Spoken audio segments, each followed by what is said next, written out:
So golf cards are back, and they're back through Upper Deck, and there has been a lot of excitement about it on golf Twitter, of which I'm part. But if you are not as intricately involved in Twitter as I might be, then we have Paul Zickler here from Upper Deck to talk about the new series of golf cards. So first, Paul, can you give us a sense of what kind of the market has been doing in response to the release of these cards? Because it seems like they've been moving. Yeah, no, the response has been overwhelmingly positive. I think everyone is surprised, at how well it's doing. We released the first of three PGA Tour licensed products about just over a week ago. The first being Artifacts Golf, and if you look on any of our directed stores or hobby shops or online, the values are doing quite well on the cards, and it's just hard to find. So I think everyone was anxious to see the products. It's been a few years since we released our last set of golf products, so I think everyone was just excited to see it hit the market. I feel like the timing of this is interesting on so many different levels. First of all, because cards seem to be back. I mean, I've thought about collecting cards for the first time maybe 25 years. I'm 37. I used to collect baseball cards like crazy, but I never thought about collecting golf cards, and I never thought about collecting really any other sport of cards for that matter. And now seems like the time that has come back to make these in vogue again. Is that fair to say? Yeah, I think, there were a few industries and product categories that sort of boomed during this time that we've all been at home, and during the pandemic, and I think the trading cards is one of them. Obviously at the beginning, we had a delay in some sports, and then obviously people were at home, and maybe had some more disposable income. It's a myriad of factors, but it has really taken off over the last 12 months. And you can see some of these record values that are going, of modern sports cards for millions of dollars, whether it's LeBron James rookie card, Connor McDavid's Cup rookie card also did very well. So, it's been an exciting and busy time for us. And obviously, we've all welcomed the new sort of collectors and attention into our space for sure. This also comes at a time when NFT slash digital cards slash digital collectibles has burst onto the scene, but you've got something especially in the artifact series that are physical artifacts from golfers themselves, which seems to kind of run counter to it. Does this whole universe kind of work together ultimately? Yeah, and I think you mentioned obviously the sort of the new collectors, is that trading cards have really innovative. At least over the 30 years that Upper Deck's been around, we've really prided ourselves on innovation. And a lot of new collectors that have come into the space over the last 12 months are noticing that it's not just not a 2.5 by 3.5 rookie card. You now have pieces of memorabilia. Golf memorabilia is really cool and flashy looking.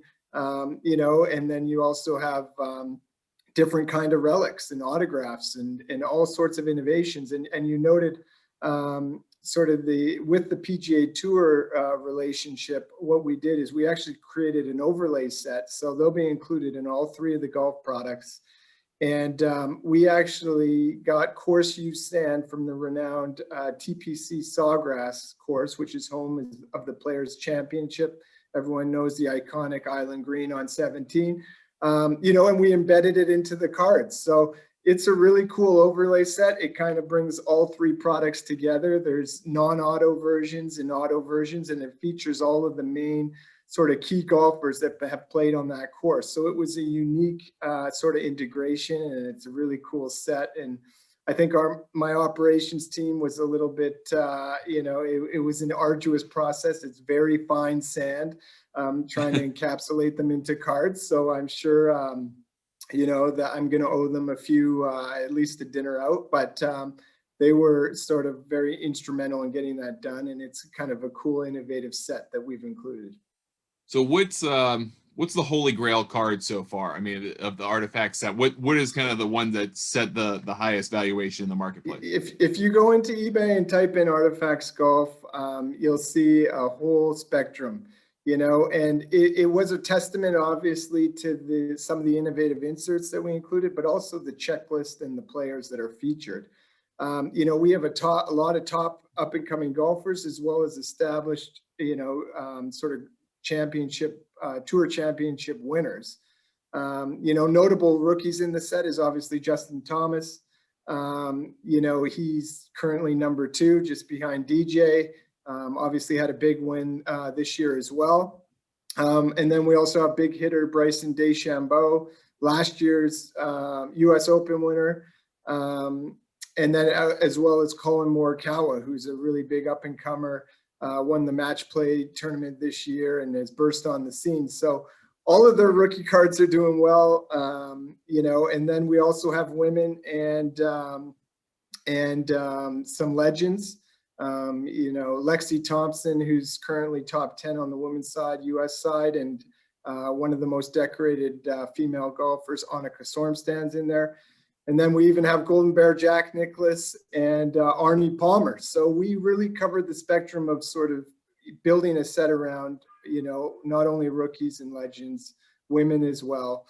And we'd be beknownst not to mention Tiger Woods. You know, he's been an Upper Deck spokesman, I believe, since 2001. You know, and we have a lot of very cool cards of him included in the set, obviously. Another overlay set we have is called Course of the Champions, and it's an 18 card set which highlights, you know, sort of the 18 most iconic championships from Tiger's career. The first 9 cards is included in Artifacts, and then the second 9 cards will be included in the second release, SB Game Used Golf, which is scheduled to release beginning to mid-June. You know, and everyone's noted his obviously win. We have the US Open coming up here in Torrey Pines. It's really exciting. You know, and I believe card number 15 highlights his 2008 US Open victory, which was the only other time it's been hosted here in San Diego. So it's really cool insert set. There's autos obviously on each one of those cards, and those are going to be a big hit to try to get for sure. So for people who have maybe heard about the cards, maybe through their social channels or just ancillary fashion, maybe they haven't been in collecting a long time, but this piques their interest. How can they get their hands on some of these cards? Yeah, definitely check out upperdeck.com. You can see a list of our direct accounts there. The other thing to note that we're really excited about is, you know, the releases that happened obviously a couple weeks ago and then in June. Those are our sort of hobby in-store releases. We're going to be releasing each one of these products also on our ePack platform. That's upperdeckepack.com. And for those that don't know of it, it's a really innovative platform, unique to the whole industry, but you can actually purchase physical packs of cards via our online platform, whether it's on your mobile or your computer. Basically you can open the packs online, and then it goes to your digital collection. And then obviously you have the opportunity to either trade those with the community, or you can send them the physical cards back to you so you can have them for your personal collection at home. Those sort of digital ePack portions of the release will happen at a later date.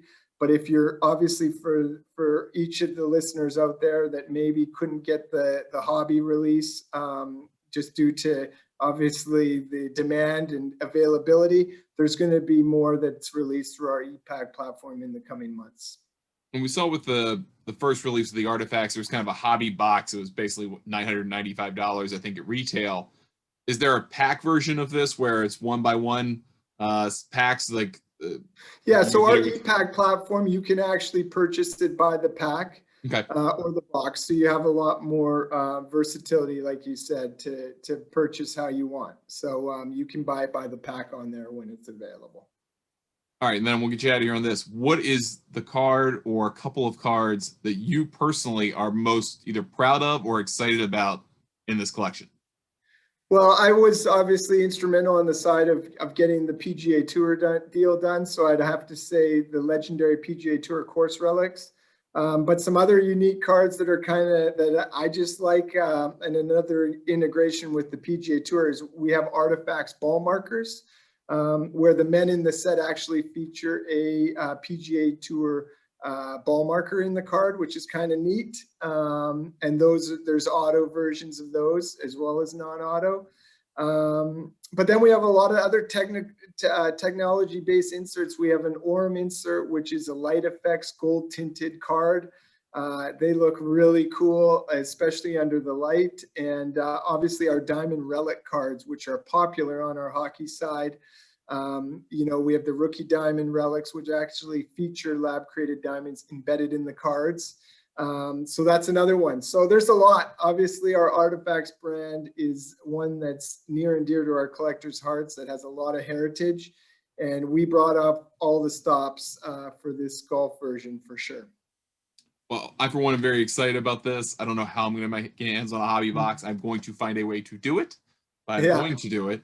And not to bring a pun out, but there is a lot to unpack with what's coming in this. And it's really cool, someone who's now a collector and a golfer, to have this now in front of us, with what, 10 years after the last time there was a golf set out there. So Paul, thanks so much for coming on, talking to us about the new collection, and hopefully we can talk more soon. Anytime, Ryan. Thanks for having me on.